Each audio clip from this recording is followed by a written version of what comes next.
আসসালামু আলাইকুম। টেস্ট ক্রিকেটের 25 বছর পূর্তি উপলক্ষে বাংলাদেশ ক্রিকেট বোর্ডের বর্ণাঢ্য আয়োজন রাজশাহীতে আমরা এখন আছি। ঠিক এই মুহূর্তে আমার পাশের যে ফ্রেমটা, এই ফ্রেমটা মনে হয় সবচাইতে প্রেশাস একটা ফ্রেম, কারণ আমার ঠিক ডান পাশে যিনি আছেন তিনি বাংলাদেশ ক্রিকেট বোর্ডের সম্মানিত প্রেসিডেন্ট। তবে তার চাইতেও খুব মহিমান্বিত পরিচয়ের জায়গাটা হচ্ছে টেস্ট ক্রিকেটে বাংলাদেশের প্রথম সেঞ্চুরিয়ান। ঠিক তার পাশে ওয়ানডে ক্রিকেটে বাংলাদেশের প্রথম সেঞ্চুরিয়ান মেহরাব হোসেন অপি।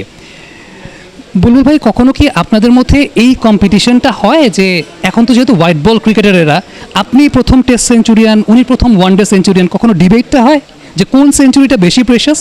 না, ডিবেট হয় না কখনো, বাট প্রথম সব কিছুই প্রেশাস।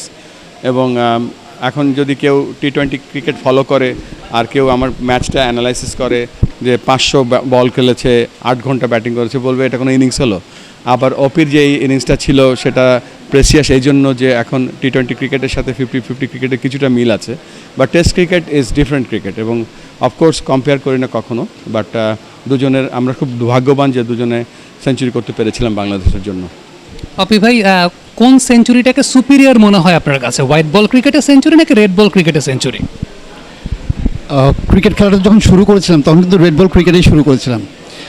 দুটোই প্রিশিয়াস, কিন্তু তারপরে আমি বলবো রেড বল ক্রিকেটেরটা এই কারণেই, ক্রিকেট যখন শুরু হয়েছে তখন থেকে কিন্তু রেড বলেই শুরু হয়েছিল, সাদা বলেরটা কিন্তু খুব অনেক পরে শুরু হয়েছে। তো খেলা শিখেছি রেড বল দিয়েই, সেঞ্চুরিও বুলবাই করেছেন রেড বলেই। আমরা ক্রিকেট খেলা শিখেছি রেড বলেই সব কিছু। তো আমি বুলবাইটা আমি দুজনেরটা এগিয়ে রাখছি, দুটোই প্রিশিয়াস, কিন্তু তারপরে red ball different ball game. তো আমার কাছে মনে হয় যে আমরা খেলাধুলা যখন শিখেছি রেড বল দিয়েই এবং হোয়াইট ড্রেস পরেই খেলতাম, ওইটা এখনও কিন্তু আমার ভিতরে কিন্তু তাড়না দেয় যে ইভেন আপনি যদি পাশের দেশে ইন্ডিয়াতে গিয়ে দেখেন, যে কোনো একাডেমিতে যাবেন তাদের ড্রেস আপ দেখবেন সবার কিন্তু হোয়াইট। তো ইট ইস অ্যান আর্টিস্টিক। আমার কাছে মনে হয় যে অবশ্যই রেড বলটা আমি এগিয়ে রাখবো।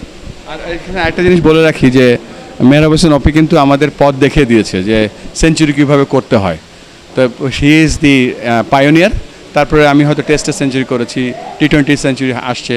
সো মেহরাব হোসেন অপিকে আমরা সবসময় মনে রাখবো because of his first century, because as he is the pioneer. Last একটা কোয়েশ্চেন জিজ্ঞেস করতে চাই, সেটা হচ্ছে আপনি যেদিন সেঞ্চুরি করেন, অপি ভাই সেদিন 8 কিংবা 9 রান করেছিলেন, আমি স্কোরটা আমার ঠিক মতো মনে নেই। এবার অপি ভাই যেদিন সেঞ্চুরি করেছেন, আপনি সেদিন হয়তো বা 8 বা 9 রান করেছেন। এটা কি দুজনের মধ্যে এরকম কোনো যুক্তি থাকতো নাকি যে একজন ভালো খেললে আরেকজন সেদিন খারাপ খেলবেন? না, এটাকে বলবো আমি কনসিস্টেন্সি, এটা আমাদের ধারাবাহিকতা। অপি ভাই, কি মনে হয় বিষয়টা? খুবই কাকতালীয়, খুবই কাকতালীয়। লাস্টলি, টেস্ট ক্রিকেটের 25 বছর পূর্তি, আজকে আমরা রাজশাহীতে একই সময়ে প্রথম ওয়ানডে সেঞ্চুরিয়ান, প্রথম টেস্ট সেঞ্চুরিয়ানকে পেয়েছি।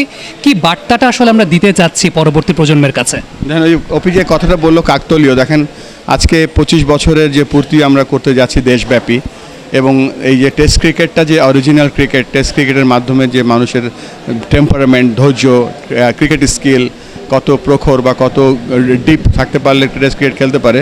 তবে এই জিনিসটার সাথে সাথে আজকের এই যে কাকতালীয়, আবার বলছি এই জন্য যে আমরা দুজনেই ওই ফার্স্ট টেস্ট খেলেছিলাম এবং দুজনেই আজকে এখানে উপস্থিত আছে, এটা আমার কাছে বেশ ভালো লাগছে। Thank you so much, thank you so much. দর্শক, আজকে টেস্ট ক্রিকেটের প্রথম সেঞ্চুরিয়ান, ওয়ানডে ক্রিকেটের প্রথম সেঞ্চুরিয়ানকে একটা ফ্রেমে পেয়েছি। জানি না এই সুযোগ সবসময় খুব বেশি হয় না, আশা করছি আপনারা উপভোগ করেছেন।